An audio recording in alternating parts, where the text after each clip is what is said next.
Hey Manly family, what's up? My name is Victor Manley and I'm currently a first-year medical student at Edward Via College of Osteopathic Medicine at Auburn University. So I'm looking to make this video to document my journey to becoming a osteopathic sports medicine physician. And I want to use these videos as a way to inspire my colleagues and other aspiring future doctors that are on the path as well. I also wanted to be a resource for my future patients that are looking to get to know me a bit better. In this video, I will be talking about my journey to get to where I am now and set the stage for future updates. And so without further ado, let's get after it. So, my goal is to become an osteopathic sports medicine physician with a focus on family medicine. My aspirations for medicine grew from a very young age. I was born in Johannesburg, South Africa, at a very, very early time. I was born prematurely at 26 weeks gestation, which is around the second trimester, which is very early on in the birth process. Not only that, but I also had a twin sister. Her name is Venus, and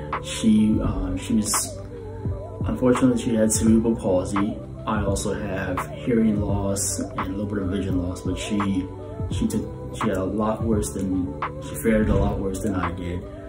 But having her around and helping her grow and communicate with others and going to different physical therapy appointments really helped me start to have an appreciation for the medical field. And that's where I started to just learn more about medicine in general. And then when we came to the United States, I was around 9 years old, and Venus and I were still pretty young, obviously. And from there, I got exposed to a lot of different science fairs. I gained an interest in science from a very young age, from middle school, just doing different science fairs all the way up through my senior year of high school. And that really taught me it's where I learned to appreciate science and was just inspired and enamored by the process of science and how complex yet simple it could be. And in addition, I got into sports. Well, I was forced into sports from a young age. I didn't like sports when I was younger. My dad and my mom, they put me in many different sports, from tennis to golf. I did soccer for a little bit, and then in high school, I started doing track and field and then cross country, and then every time I was just like, oh no, I don't want to do this. I don't enjoy this. And it wasn't until when I was on the track field and I picked up some pull-ups on the pull-up bar, and I just realized I had a natural affinity for bodyweight exercising, that I really started to appreciate exercise. And that's really where the merging of science and sports came together. So sports medicine, that's how that came into the picture, and that's been on my radar ever since high school. Even middle school is when I was really interested in sports medicine. So from that point on, it became something that I looked for. And during my senior year of high school, when I was looking for what college I was applying for, even junior year, I was thinking about medicine, but I didn't know what type of doctor I wanted to be at the time. I knew I wanted to be sports medicine, but I knew that there was these allopathic MD doctors out there. But my experience with them was that they see you for a little bit, and they might prescribe, most of the time will prescribe you a medication. And I felt like there was something better out there. I felt like I aligned with something that was more hands-on, something that was very similar to what the physical therapists were doing with my sister, with Venus. But I wanted that. I wanted to be that kind of doctor if that was out there. So in my research, I learned about osteopathic medicine, which has been around since the early 1800s, mid 1700s. Right around this time of the Civil War is when it came into being. And it's a hands-on practice of medicine, while also we learn the same aspects of medicine that the allopaths do. So we learn about the biochemical and the pharmacological side of medicine, and we can prescribe medications as well. But in addition, you learn the underpinnings that the body is one unit, and it has an integrated aspect, and your role as the physician is to promote healing, promote the body's innate ability to heal itself. And I really resonated with that philosophy.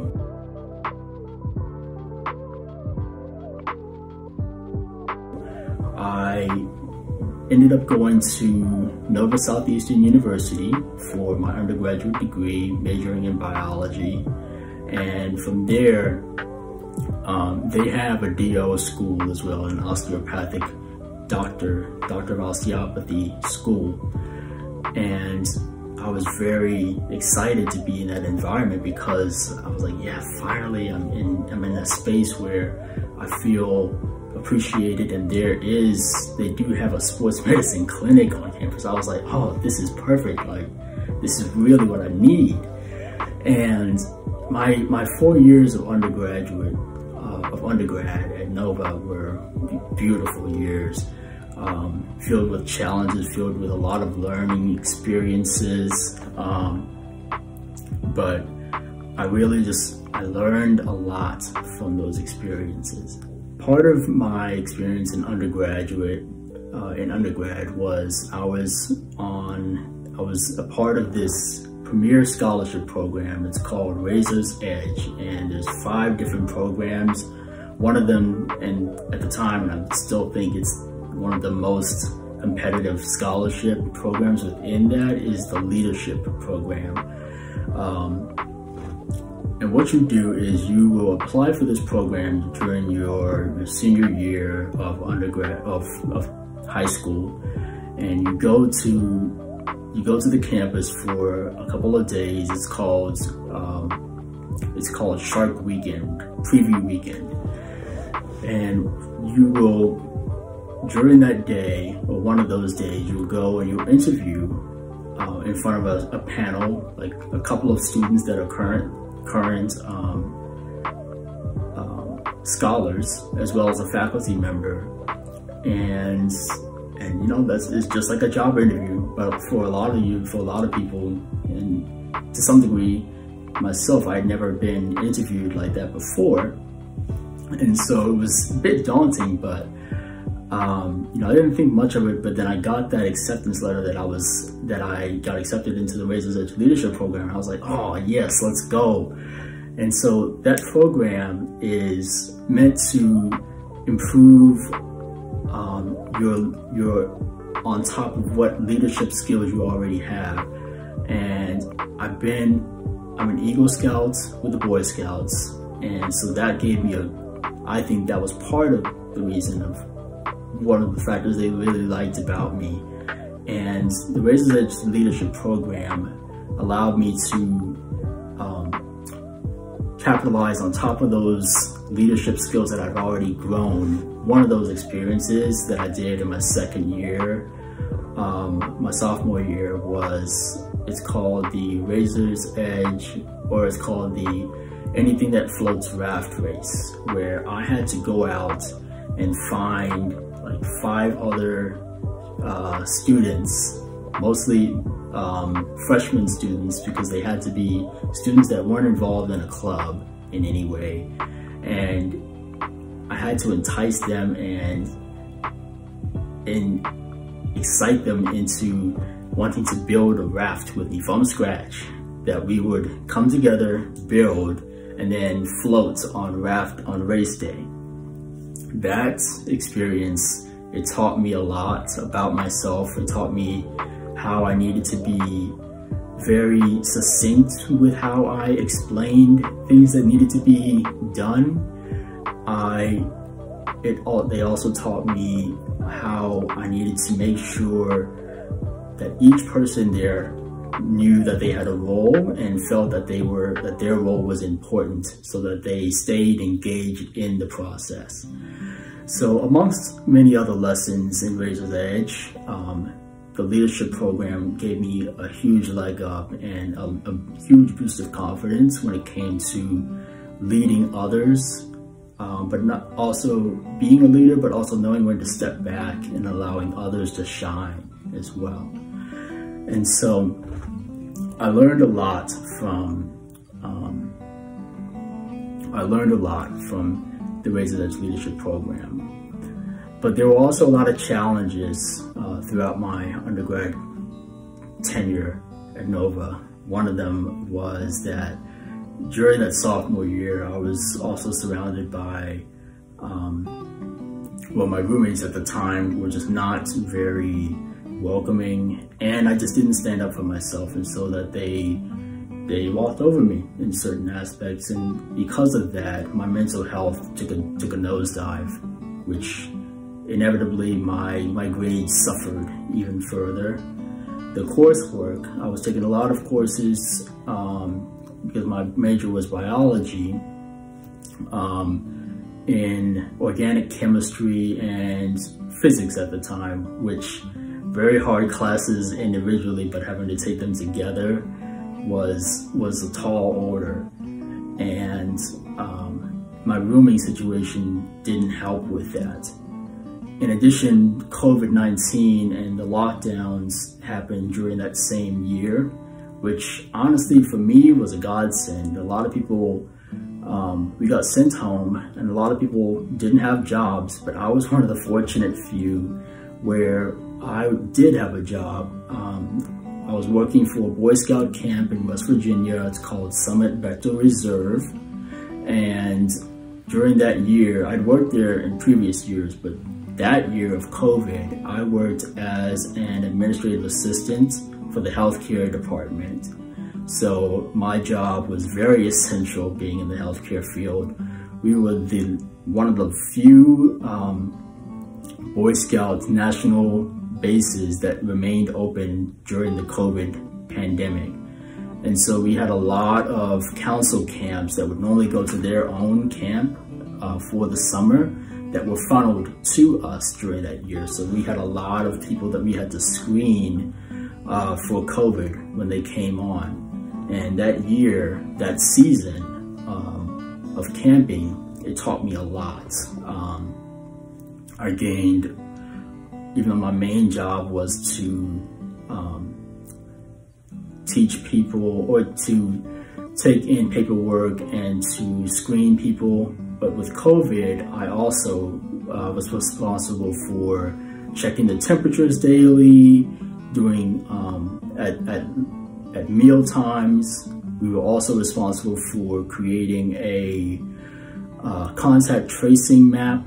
So we did have a scare where we thought we had an outbreak of COVID in the camp, and so we had to contact trace back to who we felt the original person was and then isolate them. Thankfully, it was a false alarm. And so that season was a season of rebirth for me. It reaffirmed for me that, yes, I want to go into the medical field. I want to become a doctor, because that year I had taken a large beating. My ego, as well as my willingness to become a doctor, was shaken. I didn't know if I wanted to do it anymore. But going into my junior and my senior years at Nova, I had a boost of confidence, and I finished decently with a 3.3 GPA. But that was nowhere near what would get me accepted into medical school at the time. And so I also didn't have the MCAT score. You need to take what's called the Medical College Admission Test, the MCAT, in order to get into medical school. You can take that and apply to an allopathic school or an osteopathic school. Allopathic schools, your traditional MD schools, they typically require higher standards, numeric standards, higher GPA, around like a 3.6, 7, 8, 4.0 to be eligible for those medical schools. DO schools, you don't need as high of a requirement to get accepted into those schools. Typically, they'll accept you with median or mean MCAT, an MCAT score for allopathic schools. You need at least like a 510, 515, which is around the 70th, 80th percentile. For DO schools, you only really need like a 505 for most schools to be competitive, and your GPA around a 3.5 is a good competitive GPA for DO schools. So that made my choice a lot easier the second time around when I applied. But because I didn't do so well and I didn't get accepted into any MD or DO schools during my first application cycle, my junior year and senior year, I contacted my mentor, my DO physician that I had mentored with, and she recommended that I apply for what's called a post-bac program. There's also what's called a special medical or special master's program that you can apply for. The difference, my understanding of the difference is with the post-bac program, you will get a certificate where you pretty much retake the same courses you took in undergrad to boost your undergraduate GPA. Where with a special master's program, you will actually, it's a master's degree that's typically accelerated to a year, where you'll take courses that are mostly around the same level of your courses that you would take in your first year of medical school or dental school or PA school, physician's assistant school. So I decided to go with the special master's program to get an actual degree instead of a certificate.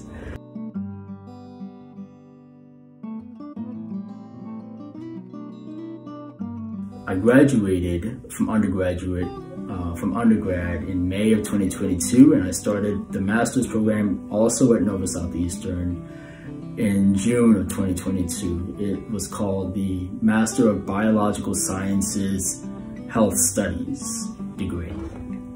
And so in June of 2022, I had like a very short summer break. I went home, made a little bit of money, and then returned back to school. We had 3 semesters, the summer semester, and then the fall and winter semesters for the special master's program. And I learned a lot throughout my time in that program. It taught me a lot on, how do I properly study? How do I make sure that this is my one chance that I have to make it into medical school? How do I improve my stance? And I learned a lot of things. One was that spaced repetition is key. So there's this app called Anki. It's a flashcard app where you create your own flashcards, and through spaced repetition, you will see that card again and again, and it'll show it to you using an algorithm where over time you will learn that information better and better. So I used Anki. In addition, I also started to take better notes, and I was realizing that the way that I was taking notes in undergrad was not going to work at the graduate level. They move too fast, and certain classes you just can't keep up. So I invested money, and I got an iPad, and with that iPad I was using another app. It's called Notability. And Notability allows you to download PowerPoints, lectures, slides onto it, And you can, in addition to writing on your slides, you can also record those slides, those lectures, so that I was able to use my free time where I would normally be doing chores or working out in the gym or meal prepping. Most of the time I used to just watch YouTube, for example. Now I'd be listening back over the recording of that lecture that I had just listened to. So I made better use of my free time and was more efficient with the time that I had. And that made a huge difference when it came to just getting better, more frequent passes at that information. In addition, it taught me how to juggle my time better, because in addition to being a student, I was also working as a laboratory assistant, a laboratory instructor for freshman students, freshman biology students taking Biology 1, which was the same course that I took 4 years prior. And now I'm teaching those students how to do the same things that I learned how to do as a freshman. So I had to be on top of things. I had to make sure that I had made my study time was on point, and I had to make sure that I had time to prep for those lectures and conduct the lab, but I also had to grade papers, and so my time was very limited. And because of that, I had to make some hard decisions. At the time, I had a girlfriend. We'd been dating for 1.5 years, and because she was a rising junior, and at the time I was in grad school, and things were hard because I had to make sure that I had my study time. And I would go, before I went home for the day, I would visit her, but I'd tell her, hey, I only have 30 minutes. And eventually it suffered. I wasn't able to give her the attention and time that she needed to feel, loved and cared for. And I felt that I couldn't do it all.